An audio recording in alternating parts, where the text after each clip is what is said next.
The Baron's boast. The general store reeked of wood smoke and cured meat, a comforting aroma that usually settled Lily's nerves. Today, however, Fitzwilliam Sterling's booming voice drowned out the usual hum of conversation. "The Whispering Marsh?" he bellowed, slapping a meaty hand on the counter, making Mrs. Gable jump. "I practically own the Whispering Marsh. Been traipsing through it since I was knee-high to a grasshopper. Know every bog, every creek, every nuance." Lily, perched on a stool near the back, sorting through a stack of letters, winced. Sterling, with his expensive beaver felt hat and fur-lined coat, looked less like a seasoned frontiersman and more like a caricature of one. The men around him, mostly farmers and trappers, nodded respectfully, some even chuckling at his pronouncements. "Heard tell it's frozen solid now, Baron," offered Old Man Hemlock, his face crinkled like a dried apple. Sterling puffed out his chest. "Frozen solid? Child's play.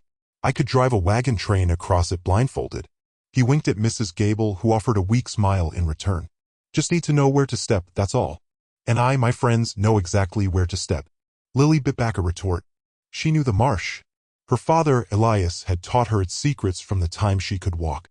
She knew the way the ice could thin without warning, the hidden pockets of quicksand beneath a deceptively solid surface. Sterling's bluster was dangerous, especially to anyone foolish enough to believe him. She finished sorting the mail, the Baron's voice a grating background noise.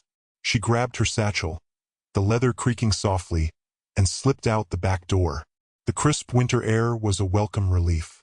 Elias was splitting wood near the barn, the rhythmic thud of the axe a soothing counterpoint to the tension twisting in Lily's stomach. He paused as she approached, wiping his brow with a calloused hand. "That Sterling fellow still holding court at the store?" he asked, a knowing glint in his eyes. "Worse than usual," Lily replied, her voice tight. "He's boasting about knowing the marsh, saying he could cross it blindfolded even though it's frozen." Elias sighed, the sound lost in the wind whistling through the bare branches of the oak tree. He ran a hand through his gray-streaked hair. "Fitzwilliam Sterling, rich in cattle, poor in sense. It's not just foolish, Papa," Lily said, her voice rising slightly. "It's dangerous. Someone might actually believe him and get hurt." Elias leaned on the axe, his gaze fixed on the horizon. "The marsh has a way of teaching respect, Lilybug. Sometimes the lesson is harsh. But what if someone doesn't survive the lesson?" she pressed, her worry palpable. "He's going on about knowing exactly where to step. He doesn't. Nobody does, not even you, not in the dead of winter." Elias looked at her, his eyes filled with a deep understanding. "The marsh changes, Lily. Every day, every hour. The ice shifts, the currents carve new paths beneath the surface. What was safe yesterday can be deadly today. And the cold hides everything." He picked up a piece of wood, examining the grain. "Sterling's problem isn't just ignorance, it's arrogance. He thinks he can conquer the marsh, tame it like he tames his cattle. But the marsh bows to no one." He tossed the wood onto the pile with a heavy thud. "Just keep your wits about you, Lily. The marsh tests us all. And remember what I've taught you." He smiled, a rare and precious thing. "Trust your instincts, Lilybug. They're sharper than any map." Lily nodded, the knot in her stomach loosening slightly. But the image of Fitzwilliam Sterling blithely leading a wagon train to its doom lingered in her mind. She had a bad feeling. A feeling that the Whispering Marsh was about to whisper a very harsh lesson indeed. A fool's errand. Fitzwilliam adjusted his bearskin hat, the fur tickling his nose. "Nonsense, Jed. A bit of a chill is all it is. Can't let a little breeze keep a Sterling from his duties, can we?" He swung a leg over his roan mare, Bess, the leather of the saddle creaking in the crisp air. "Jedediah Jed," Grimes wrung his hands, the calloused skin red and raw from the cold. "But Mr. Fitzwilliam, sir, the Whispering Marsh ain't never been a place for duty this time of year. Not with the freeze so early and that wind." He gestured towards the horizon, where the sky was beginning to bruise with the purple hues of an approaching storm. "It's got teeth, that wind does." Fitzwilliam snorted, the sound echoing in the stillness before the storm. "Teeth? You're always seeing monsters under the bed, Jed. I've crossed the marsh 100 times, winter or summer. I know every ripple and rut out there." He patted the thick ice axe strapped to his saddle. "Besides, got this trusty friend here. Any ice gives me trouble, it'll be singing a different tune after a little persuasion." Jed's brow furrowed, a web of worry lines etching themselves deeper into his face. But they said on the radio, Mr. Fitzwilliam, a big freeze followed by a thaw, then another freeze. Makes the ice unpredictable. Hollow spots, they said. Places where it looks solid but ain't got no bottom. Radio talk. Poppycock and balderdash, Fitzwilliam declared, puffing out his chest. They sit in their warm studios, spouting fear to sell newspapers. I trust my own 2 eyes and my own 2 feet. Now, are you going to stand there shivering like a wet dog, or are you going to open the gate? Jed hesitated, his gaze darting between Fitzwilliam's determined face and the ominous sky. It just don't seem right, sir. The cattle are hardy stock. They've weathered worse. Maybe wait till morning? See if the storm blows over. Fitzwilliam's smile was thin and condescending. Morning? By morning, half my herd could be wandering into Old Man Hemlock's property. You know how he gets about stray cattle. No, Jed. I'm going now, and I expect you to have a hot fire and a stiff drink waiting for me when I get back. With a final, dismissive wave, Fitzwilliam spurred Bess forward. The gate creaked open under Jed's trembling hand, and Fitzwilliam rode through, the snow crunching under Bess's hooves.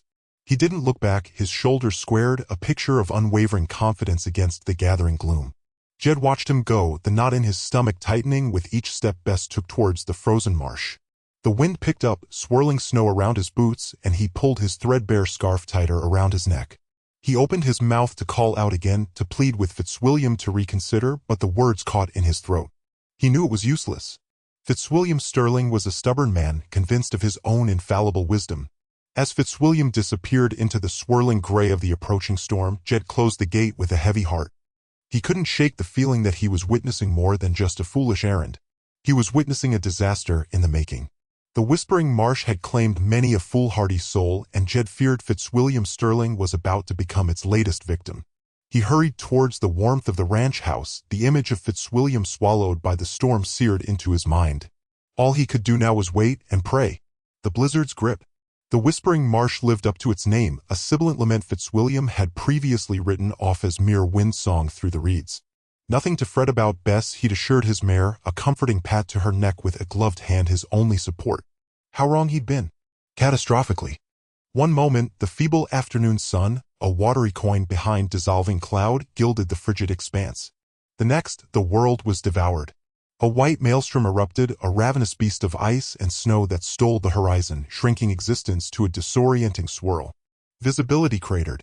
Fitzwilliam coughed, drawing his scarf higher, the vaunted expertise he'd brandished earlier dissolving with the light. Bess, normally a paragon of equine calm, grew skittish.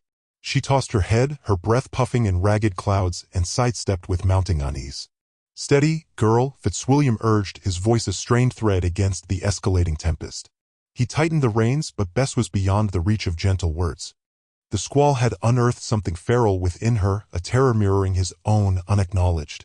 He strained to orient himself, to conjure the landmarks he'd confidently identified an hour before, the gnarled, skeletal trees supposedly marking the treacherous ice's edge, the wind-carved drifts indicating a less perilous route. But the blizzard had consumed them all, rendering the landscape in a stark, monochrome palette. Curse this forsaken place, he bellowed, more for self-assurance than command. The gale seized his words, flinging them back as a biting reminder of his arrogance. He spurred Bess onward, desperate to break through the heart of the storm, to locate any semblance of sanctuary. The mare responded with a surge of blind panic, surging forward heedlessly. Whoa! Bess, whoa! Fitzwilliam wrestled with the reins, fighting for control. The terrain underfoot felt different. Brittle, colder, somehow more resonant. He sensed the shift even through Bess's thick winter coat and his own insulated layers. Then he heard it. A low, throaty moan emanating from the very bowels of the marsh. It pulsed through Bess's hooves, through his boot soles, resonating in his very bones. The sound culminated in a sharp fracture, like a colossal glass pane shattering under unbearable strain. Ice! The ice groaned. Fear, a glacial splinter, pierced Fitzwilliam's facade.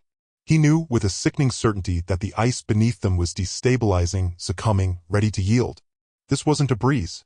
This wasn't merely unpleasant weather. This was the marsh itself, turning malevolent. He hauled Bess to a quivering halt. We need to go back, he yelled, but even he struggled to hear himself above the wind's shriek. He battled to turn the mare, but she remained rooted, her eyes wide with fright, nostrils flaring. Another moan echoed across the blank expanse, closer now. The ice beneath them shifted again, a subtle but undeniable tremor. Fitzwilliam felt a corresponding shudder run through him. He had to get them off this frozen trap. Now. He kicked Bess hard, forcing her into motion. She lurched forward, her hooves slipping on the treacherous glaze. He steered her, blindly, desperately, in what he hoped was the path they'd taken, praying the ice would hold, the tempest would relent, that they would somehow, miraculously, survive the blizzard's icy embrace. Lily's decision. The wind howled a mournful dirge around the eaves of the trading post, rattling the windows like skeletal fingers drumming on glass.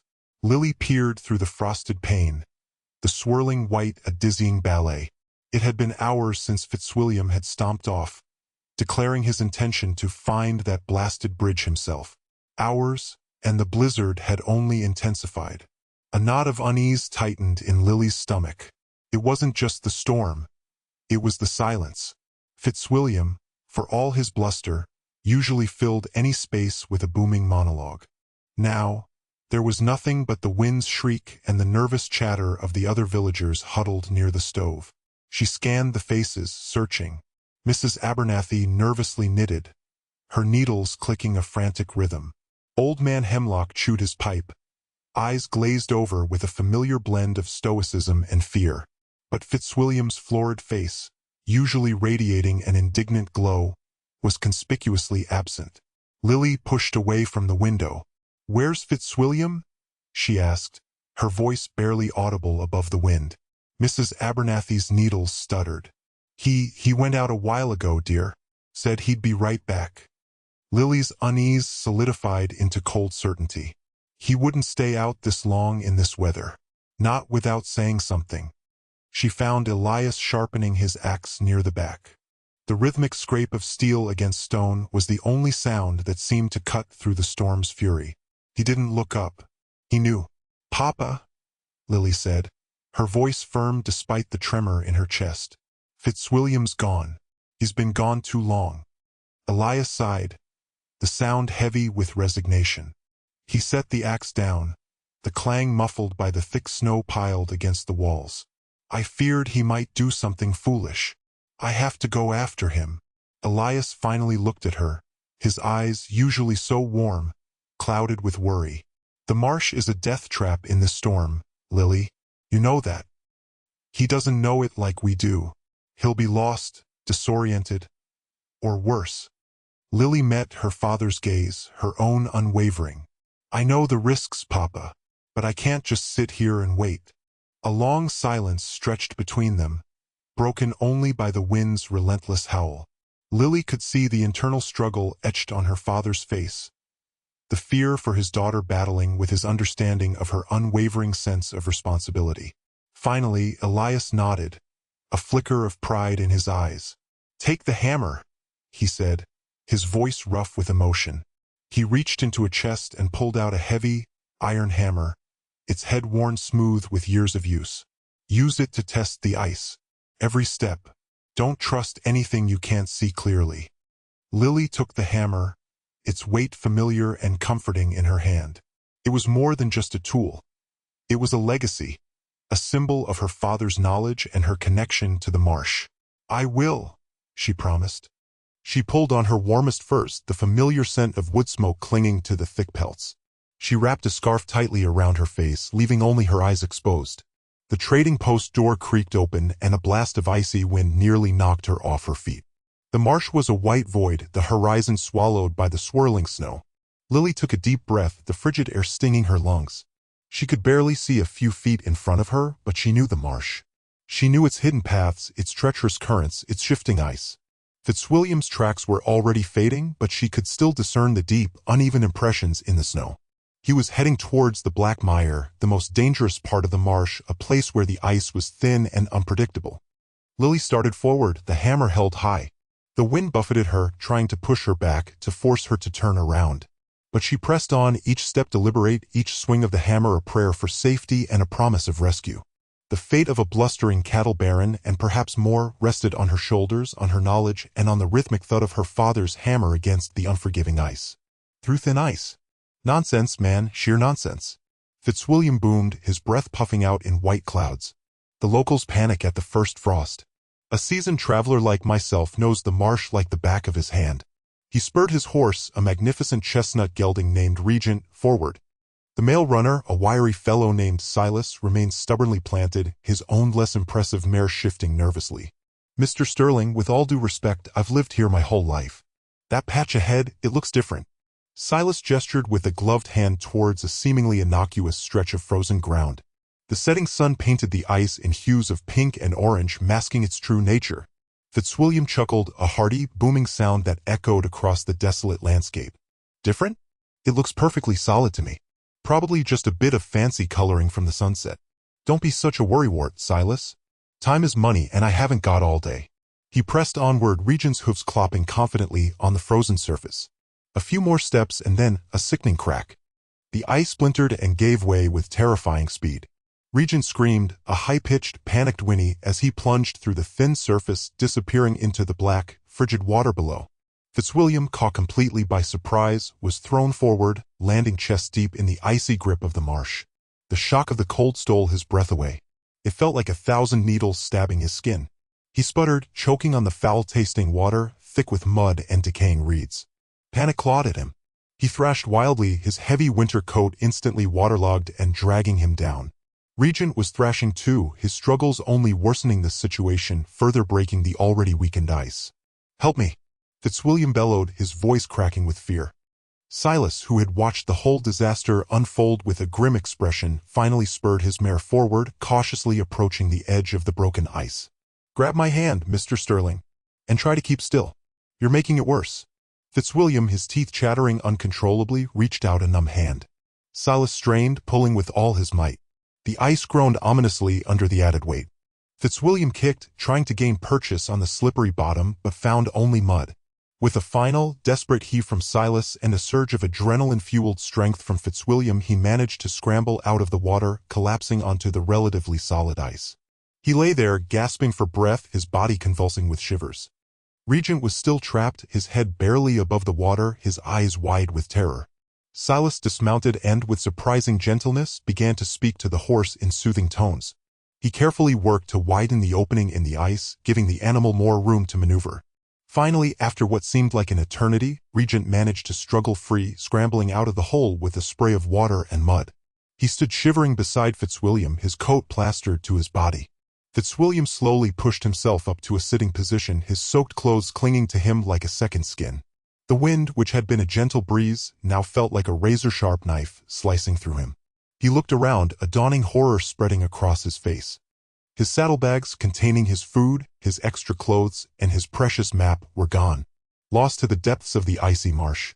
My supplies," he stammered, his voice barely a whisper. He looked at Silas, a mixture of shame and desperation in his eyes. "They're gone. Everything's gone." Silas, his face etched with concern, simply nodded. "We need to get you to shelter, Mr. Sterling. And quickly. You won't last long out here like that." The male runner's tone was devoid of any trace of "I told you so." The sun continued its slow descent, casting long, ominous shadows across the frozen marsh. The temperature was dropping rapidly.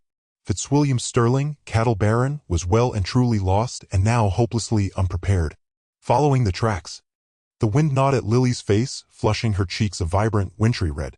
For an hour she had been following the baron's erratic trail, the frosted reeds rustling a hushed song around her boots. His progress was minimal, his steps faltered, and frequently he'd loop back on himself as if navigating a mental labyrinth or simply lost to the landscape. Then, a change. Lily halted, her exhaled breath blooming in the frigid air. The snow here was a ravaged landscape of broken drifts, a chaotic ballet of disturbance. And there, a sinister, gaping hole in the ice, its edges fanged and jagged. The Baron had plunged through. Her heart hammered a frantic tattoo against her ribs. How long ago had he fallen? What was the water's depth? She surveyed the immediate vicinity, finding grim evidence of his struggle, a lone glove, its supple leather already stiffening in the biting cold, and deep scores raked into the ice where he desperately sought purchase. The tracks veered away from the breach, a floundering, desperate path leading that way. Towards the marsh's heart. Towards thin ice crossing. Damn the man and his stubborn streak. Lily unslung her hammer from her belt. The wooden haft was cool and smooth beneath her gloved palm, a familiar source of reassurance.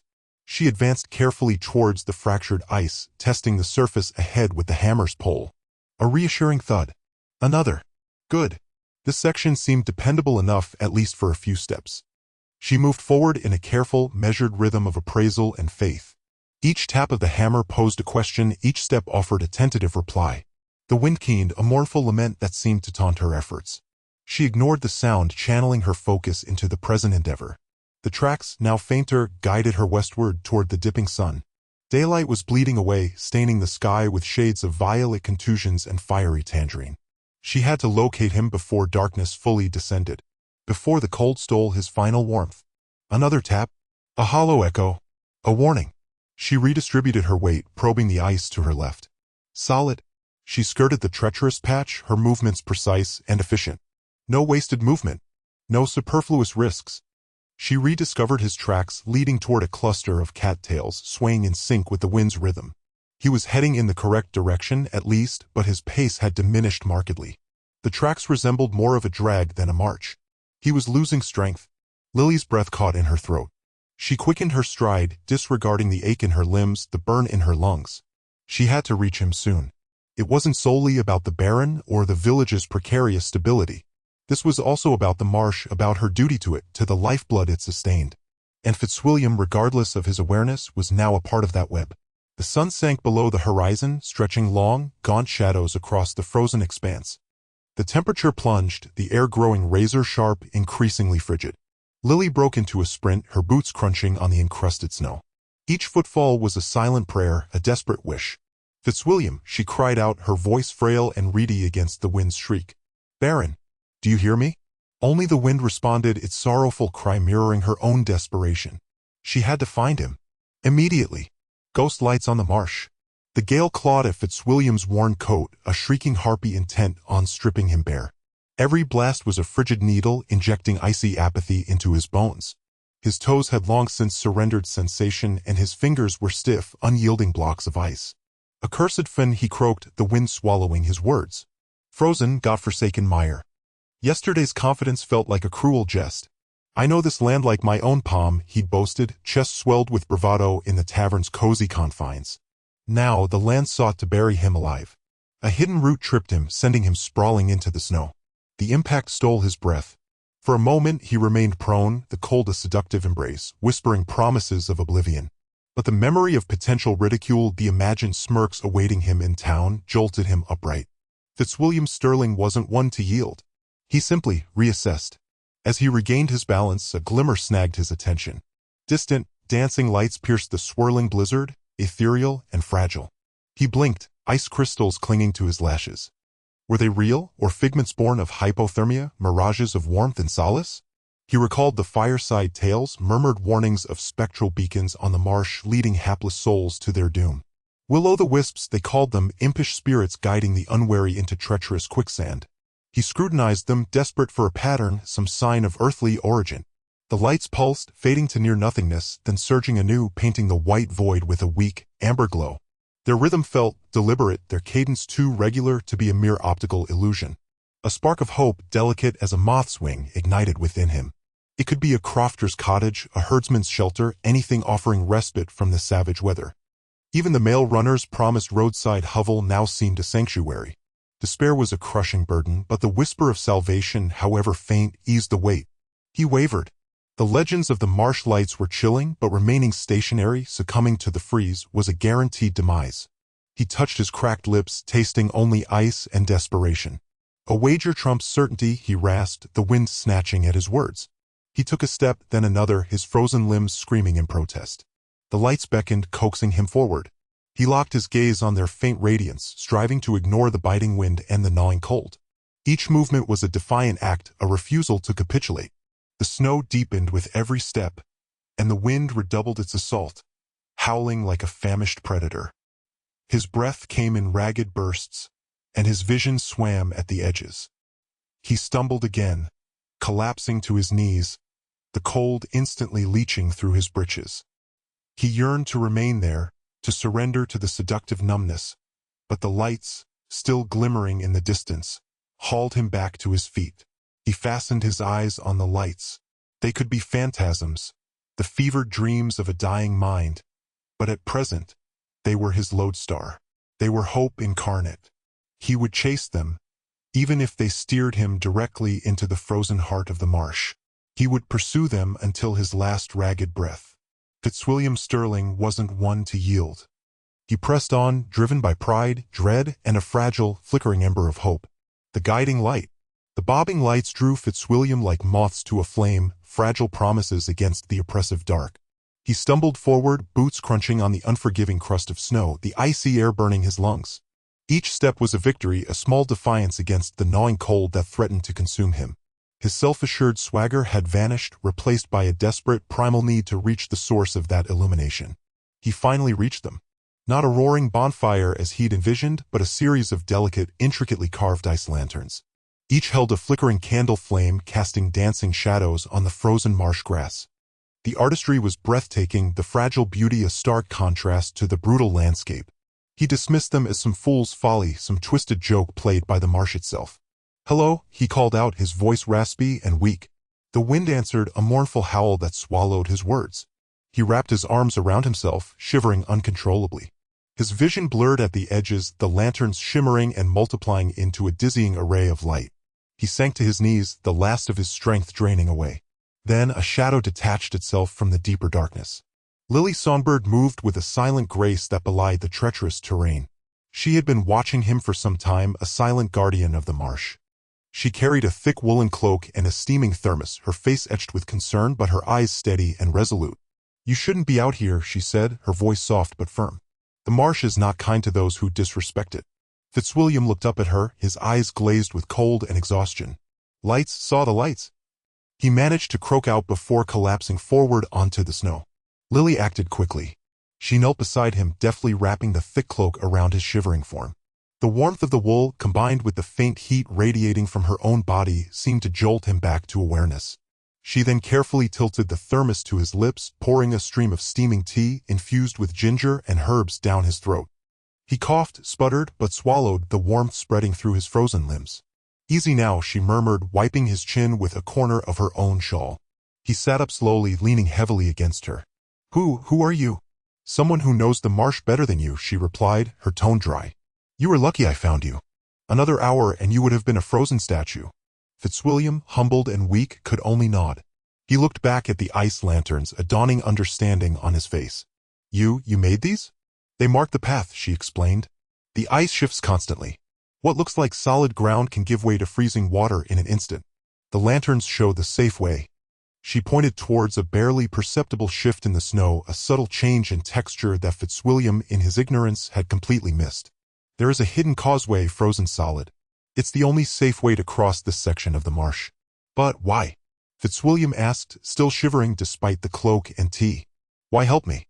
Lily looked at him, her expression unreadable. "Because everyone deserves a chance to find their way home. Even those who think they know it all." She stood, pulling him up with surprising strength. "Can you walk?" He tested his legs, wobbling slightly. "I think so. Thanks to you." "Then follow me," she said, already moving towards the first lantern. "And try to keep quiet. The marsh has ears and it doesn't like to be disturbed. Respect for the marsh." Lily Songbird moved with the quiet confidence of a shadow on snow. Fitzwilliam Sterling, puffed up with a false bravado that even the biting wind seemed to mock, struggled to keep pace. Jedediah Grimes, bless his anxious heart, had tried to dissuade Fitzwilliam. But the cattle baron, stung by Lily's earlier rebuke and fueled by stubborn pride, was determined to prove his mastery of the frozen expanse. "Watch your step," Lily instructed, her voice a low hum against the wind's howl. "The ice shifts here. Follow exactly where I walk." She didn't look back, but Fitzwilliam felt the weight of her gaze nonetheless. He followed, his expensive boots crunching awkwardly on the frozen surface. A stark contrast to Lily's silent glide. The hidden path was treacherous. Water, barely frozen, glistened beneath a thin layer of ice, betraying the deceptive solidity of the marsh. Lily pointed with a gloved hand. "See how the wind shapes the snowdrifts? It tells you where the ice is thickest. And the color. The deeper blue, the stronger the hold." Fitzwilliam squinted, trying to decipher the subtle clues. He'd always relied on brute force and manpower, never the whisper of the wind or the language of ice. He felt a grudging respect bloom within him, a feeling as foreign as the marsh itself. "And what about the sound?" he asked, trying to sound nonchalant. Lily paused, cocking her head. "Listen. The The silence, broken only by the wind, was profound. Then, a faint, high-pitched whine, almost imperceptible. The ice is singing. It's safe here, but if the song changes, we move. They continued, the landscape a monochrome canvas of white and gray. The air grew colder, the wind sharper. Fitzwilliam's bravado began to thaw, replaced by a chilling awareness of his own vulnerability. He noticed Lily constantly scanning the horizon, her movements precise and deliberate. Suddenly, a low growl pierced the wind. Lily stopped, her hand raised, silencing Fitzwilliam. From behind a snow-covered rise, a pack of wolves emerged, their eyes gleaming like embers in the fading light. They were lean and hungry, their fur matted with ice. Fear, raw and primal, clawed at Fitzwilliam's throat. He fumbled for the rifle he'd insisted on bringing, his hands clumsy with cold. Lily didn't move. She stood her ground, her gaze unwavering. Reaching into a pocket, she pulled out a small, intricately carved whistle. She put it to her lips and blew. The sound that emerged was unlike anything Fitzwilliam had ever heard. It was high-pitched, piercing, yet somehow melodic, echoing across the frozen expanse. The wolves paused, their ears twitching, their growls subsiding. Lily blew again, a longer, more insistent note. The pack hesitated, then, one by one, turned and disappeared back behind the rise. Fitzwilliam stared, speechless. What was that? A song of warning, Lily replied, tucking the whistle back into her pocket. They know this marsh. They respect it. They understand the language. They continued their journey, the encounter leaving Fitzwilliam shaken but strangely invigorated. He'd faced death, and he'd been saved not by his wealth or his power, but by the knowledge of a woman he'd initially dismissed. Finally, after what seemed like an eternity, they reached the edge of the marsh. Jedediah Grimes rushed forward, his face etched with relief, followed by a gaggle of Fitzwilliam's ranch hands, their breath misting in the air. Fitzwilliam! Thank God you're safe, Jedediah exclaimed, clapping him on the back. Fitzwilliam waved him off, his gaze fixed on Lily. He stepped forward, his voice surprisingly humble. I owe you my life, Lily Songbird. I came out here thinking I knew this land, but I was wrong, terribly wrong. I was arrogant and I underestimated you. I publicly apologize for my behavior, and I vow, from this day forward, to respect the marsh and the wisdom of those who understand it.